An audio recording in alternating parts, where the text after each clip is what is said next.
పాషా గారు, ఈ CBI report పైన నిన్న మాట్లాడుతున్నప్పుడు చంద్రబాబు నాయుడు గారిని క్వశ్చన్ చేస్తే జంతువులకు అన్నారు కదా మీరు, మరి ఆ విషయం సిబిఐ ఛార్జ్ షీట్లో ఎక్కడన్నా చెప్పిందంటే ఆయన ఏ విధంగా ఎదురుదాడి చేసి ఆ విషయాన్ని పక్కదారి పట్టిస్తూ ఏదేదో మాట్లాడేస్తూ మీకేం కల్లో వచ్చిందా లేదని మీకు ఎవడన్నా చెప్పాడని ఉందని మాత్రం చెప్పకుండా ఆఖరికి తడబాటుతో తటపటాయిస్తూ తంటాలు పడుతూ కెమికల్ రసాయనాలు కలిపారు దీంట్లో అని అన్నారు. మరి సిబిఐ ఛార్జ్ షీట్లో ఆ విషయం ఉందా? అసలు ఏంటి మళ్ళీ కెమికల్ దగ్గరికి ఎందుకు వచ్చారు? ఎక్కడో మొదలుపెట్టి కెమికల్ దగ్గరకు వచ్చి ఎందుకు ఆగారు? సార్ ఒక విషయం సార్, ముందు జంతువు కొవ్వు అన్నారు, అవును, గొడ్డు కొవ్వు అన్నారు, పంది కొవ్వు అన్నారు, ఫిష్ ఆయిల్ అన్నారు. అవును. ఇప్పుడు ఇందాక మీరు ప్లే చేసిన వీడియోలో ఎక్కడ జంతు కొవ్వు వాడాను విన్నారా మీరు? ఇందాక మీరే ప్లే లేదు. ఒకటి కెమికల్స్ అన్నారు, రెండు పామ్ ఆయిల్ అన్నారు, అవును, మూడవది వెజిటబుల్ ఫ్యాట్ అన్నారు. అవును, ఎక్కడ జంతు కొవ్వులే లేదనలేదు. మరి ఇంతకు ముందు మీరు జంతు కొవ్వు అని ప్రజలని మోసం ఏదైతే చేశారో, ఏదైతే మభ్య పెట్టారో, వెంకటేశ్వర స్వామి దేవుడి గురించి మీరు అనకూడని మాట మీరు ఏదైతే మాట్లాడారో దానికి మీరు క్షమాపణలు కోరారా? ఫస్ట్ క్షమాపణ అయితే చెప్పాలి. కోరారా? లేదు. సరే వద్దు, మనకొద్దు, క్షమాపణలు చెప్పాలి కదా. వెంకటేశ్వర స్వామి ఎన్ని హృదయాలు గాయపడ్డాయి, అదే చెప్తున్నాను. కోరారా? కోరలా. ఇప్పుడు ఏం చేశారు? స్టేజ్ 2 ఏం మొదలు పెట్టారు? లేదు జంతుకు అంటే ఇది కుదరట్లేదు, ఎక్కడ రావట్లేదు రిపోర్ట్లో, కెమికల్స్ అన్నాం. నేను ఒక వీడియో మీకు వినిపిస్తా, ఆడియో వినిపిస్తా. ఓకే మేడం వినండి. బాత్రూమ్ క్లీనర్స్ కు ఉపయోగించే ఒక కెమికల్ ని దేవదేవుడికి పెట్టే ప్రసాదంలో కలిపి అలాంటి దాన్ని కూడా తీసుకొచ్చి ప్రజలకు అప్పచెప్పి వాళ్ళ మనోభావాలతోనే కాకుండా వాళ్ళ ఆరోగ్యాలతో కూడా ఆడుకున్నారని. మేడం వంగలపూడి అనిత గారు ఆంధ్రప్రదేశ్ రాష్ట్రానికి ఈమె హోంమంత్రి గారు. అవును. అంటే కెమికల్స్ని వాడి లడ్డు తయారు చేసి ప్రజలకి ఇచ్చి వాళ్ళ మనోభావాలే కాకుండా వాళ్ళ హెల్త్లతోటి ఆడుకున్నారు. ఎక్కడ రాశారు? సెట్లో పేజ్ నెంబర్ చెప్పండి. లేదు అంటే నేను చదవాలనుకుంటున్నా, నేను చదువుకున్నవాడిని కదా, నేను ఒకసారి చదువుతా, మీరు పేజ్ నెంబర్ చెప్పండి. ఎక్కడైనా లడ్డూలో ఈ కెమికల్ కలిసింది అని మీరు నిరూపించగలరా? లేదు. లేదంటే జగన్మోహన్ రెడ్డి గారు లాగా ఇది పేపర్ అని చెప్పి చూపించగలరా? ఇందాక మీరు బాగా చూపించారు, పేజ్ నెంబర్ ఫలానా పేజ్ నెంబర్లో ఫలానా పాయింట్ అని చూపించారు కదా, అలాగే మేడం చూపించగలరా? లేదు, చూపించలేరు. ఎక్కడన్నా ఉందా? లేదు. జనరల్గా జనరల్ సీజర్ అంటారు సార్. సీజర్లో ఏమవుతుందంటే అక్కడ ఉన్నటువంటి విషయాలన్నీ మాకేమేమి దొరికినాయి, ఒక 4 ఫోన్లు దొరికినాయి, ఫలానా ఇది దొరికింది. జనరల్ సీజర్లో దొంగతనం జరిగింది అనుకోండి, ఎవరైనా జరిగితే అన్ని తీసుకుంటారు, వారి దగ్గర ఉన్న బండ్లు కూడా తీసుకుంటారు, సీజర్లో రిపోర్ట్ చేస్తారు. ఇక్కడ కూడా అక్కడ దొరికిన వస్తువులలో వీళ్ళు రాసినటువంటి బిల్స్, ఆ బిల్స్ ఉంటాయి కదా, ఆ బిల్స్ గురించి దాన్ని వాడారు అని ఎక్కడ సిబిఐ చెప్పలేదు, ఎక్కడ అక్కడ సప్లిమెంటరీ ఛార్జెస్ లో లేదు.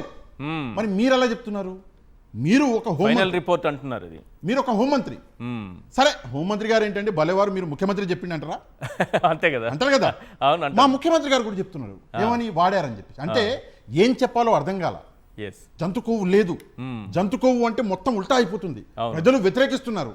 ఏం చెప్పాలి? 3 పార్టీలు కలిసి కూర్చొని ఇది చెప్దాం అని చెప్పేసి అనుకుంటున్నారు. రసాయనం మిక్స్ అయినట్టుగా వీళ్ళు కూడా మిక్స్ అయిపోయారు చెప్తున్నారు. ఇంకోటి సార్, నాకు అర్థం కాక ఏదైనా విషయం అందులో సార్, పాలు, నెయ్యి, ప్రసాదం, అందులో కెమికల్ ఏమైనా కలిపితే జనరల్గా లడ్డు తయారవుతుందా సార్? లడ్డు అనేది ముద్ద అవుతుందా? కెమికల్తో లడ్డు తయారు చేస్తే సార్ ముద్ద అవుతుందా? ఎప్పుడు జనరల్గా మనం లడ్డు తయారు చేస్తాం, అవుతుందా సార్? కెమికల్తో తయారు చేసే వాళ్ళు, ఆ పోటు కార్మికులు ఎంతో భక్తి శ్రద్ధలతో వాళ్ళు ఎప్పుడో తరతరాలుగా చేస్తున్న వాళ్ళు తెలియదా సార్? ఇంకో విషయం సార్, జనరల్గా కెమికల్స్ ఏం వాడతాం బాత్రూంలో? హార్పిక్ అవి వాడతాం, వాటిలో స్మెల్ వస్తుందా? వస్తుంది. ఎప్పుడైనా చూసారా? ఏమో నాకు తెలియదు. స్మెల్ వస్తుంది సార్, భలేవారు సార్ మీరు. ఓకే సార్, తయారు చేసే వాళ్ళు కొన్ని సంవత్సరాల నుంచి 30-40 సంవత్సరాలు తయారు చేస్తున్నారు. వాళ్ళు అదే అంటున్నా, లడ్డు పట్టి చెప్తారు ఏమేముందో వాళ్ళు చెప్తారు. అవును, ఏమన్నా కలిసి ఉంటే వాళ్ళకి ఇమీడియట్ గా ఫస్ట్ ఆఫ్ ఆల్ లడ్డు ముద్దవదు. ఆడవాళ్ళకి బాగా తెలిసి ఉంటుంది మేడం, చెప్తారు. ఇప్పుడు యాసిడ్ తో పట్టుకొని తయారు చేస్తారు. ఆ చేతులు ఉంటాయా సార్? చేతులు కాదు, బుద్ధి జ్ఞానం. తినే వాళ్ళకి ఎలా వాసన రాదు? అదే తయారు చేసే వాళ్ళకి వస్తుంది, తినే వాళ్ళకి వస్తుంది. సరే, తినేశారు, వాంతులు అవుతాయి, అవును, విరోచనాలు అవుతాయి.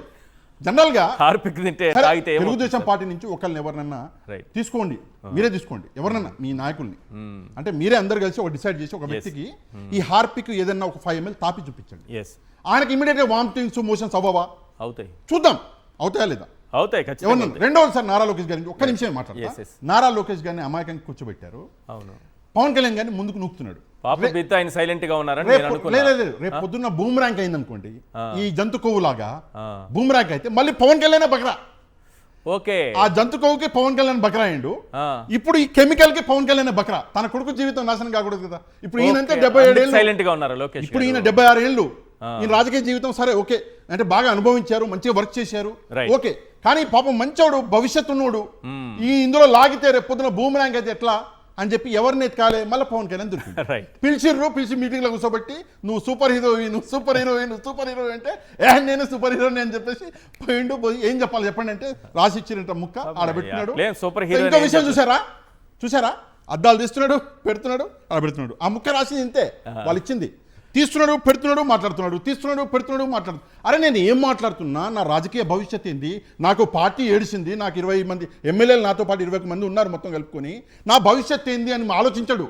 ఆ ముక్కలో ఏముంది, ఆ ముక్కలో ఏముంది, తీస్తున్నాడు, కళ్ళద్దాలు పెడుతున్నాడు, చెప్తున్నాడు, తీస్తున్నాడు. రేపు పొద్దున బూమరాంగ్ అయితే మళ్ళీ నువ్వు మీటింగ్ పెట్టుకొని మీ నాయకులు తిట్టాలి, మాట్లాడండి రా బాబు అని, మీ అన్న కాళ్ళు పట్టుకోవాలి, రావయ్య బాబు ముందుకొచ్చి మాట్లాడు, అప్పుడు ఎప్పుడో సైకిల్ని తొక్కు అన్నావు, అది బాగా నడిచింది వీడియో, మళ్ళీ ఇప్పుడు రా వచ్చి మళ్ళీ మాట్లాడు అని చెప్పేసి నాగబాబు గారిని మళ్ళీ పట్టుకొచ్చారు. పాపం ఆయన ఆరోగ్యం బాగాలేనట్టుంది సార్, ఆయన ఆరోగ్యం బాగాలేదు. ఆయన ధైర్యవంతుడు, ఆయనకి దేవుడి మీద ఏం భయము భక్తి రెండు లేవు కదా, రెండు లేవు. ఆయన అట్లాంటివి ఏం భయపడ్డు, ఎవరినైనా తిడతాడు. ఇదే ఎందుకంటే ఆయన చెప్పుకున్నవే మనకు తెలియదు కానీ ఆయన వీడియోస్ చాలా ఉన్నాయి.